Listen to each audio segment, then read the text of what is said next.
Hello, welcome to the latest video from English with Rupert. Today we're looking at relative clauses. There are generally two types of relative clause, defining and non-defining.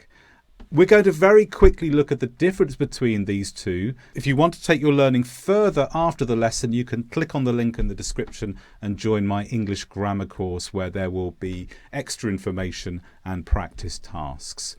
What's the difference between these two sentences? Firstly, cars that are in the UK are driven on the left. Red London buses, which are in the UK, are driven on the left. One is defining, one is non-defining. Which one is which?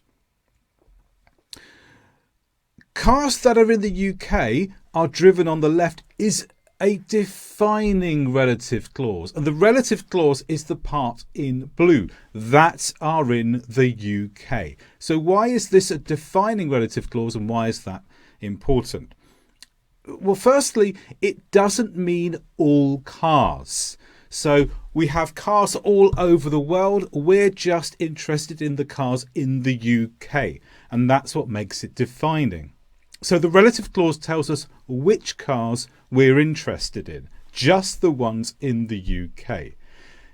And it makes no sense without the relative clause.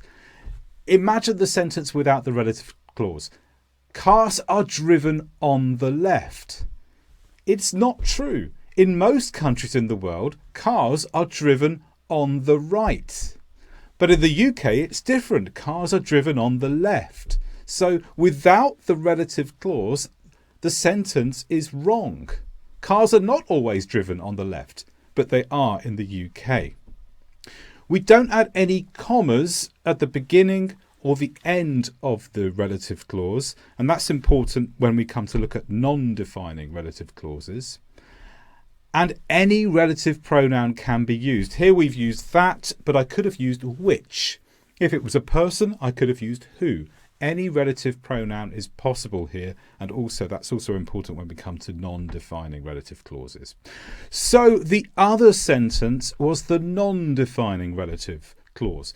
Red London buses, which are in the UK, are driven on the left. And the non-defining relative clause is which are in the UK. Why is this a non-defining relative clause?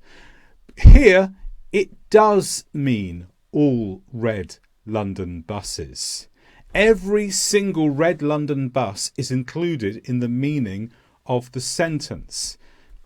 Because if you think about it, all red London buses are in the UK. The only place you find red London buses is in the UK. So we're talking about all of them. We're not just saying some red London buses. We mean all red London buses here.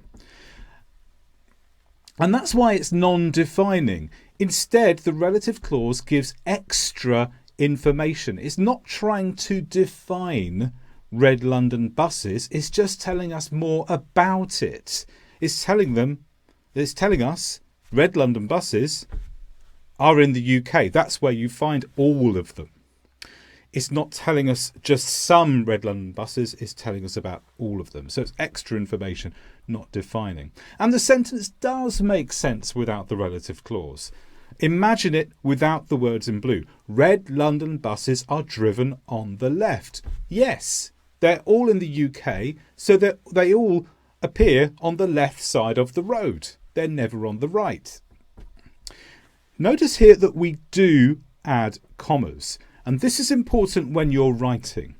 If you are using a non-defining relative clause, so a clause that gives extra information, not defining the subject of the sentence, then you put the commas around the relative clause to show the reader this is not defining the noun. And, importantly, the relative pronoun that cannot be used.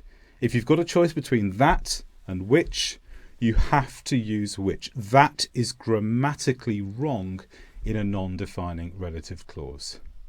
So that's a very quick overview of defining relative clauses, non-defining relative clauses. Make sure you get them right in your writing because it does make a difference.